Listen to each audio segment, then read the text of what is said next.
ভাই এখন তো দেশে ইলেকশনের মুখ, জি ওই ওই রাজনীতির গদি দখলের জন্য ভাই সাধারণ লোক থেকে শুরু করে টুপিওয়ালা দাড়িওয়ালারাও কাঁচা খুলে লেগেছে। কথা বলেন, হ্যাঁ কাঁচা খুলে লেগেছে। তাতে এর বিরুদ্ধে বদনাম, ওর বিরুদ্ধে বদনাম, গালি গালাজ, কুৎসা, মারামারি, লেঙ্গা লেঙ্গি, ঝগড়াঝাটি সব করে বেড়াচ্ছে। কি হবে? গদি পাওয়া যাবে।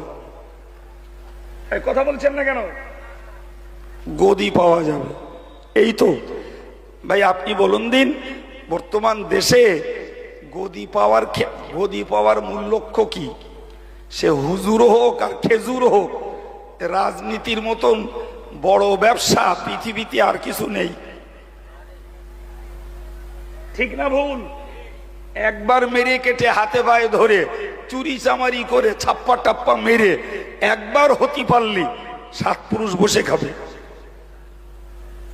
ভারতবর্ষের রাজনীতিতে আজকে 40 বছর জ্ঞানগত জীবনে দেখে আসছি যে এখানকার রাজনীতি এটা মানুষের সেবার জন্য নয়, এটা শান্তির জন্য নয়, এটা সুবিচারের জন্য নয়, এটা টাকার জন্য, গদির জন্য, জাতির কাছে নেতৃত্ব আর মাতব্বরি করার জন্য। চাই সে কোনো হুজুর সাহেব হোক আর সাধারণ জনগণ হোক, গো পর্দায় এদেশের রাজনীতির নায়কেরা সব সমান।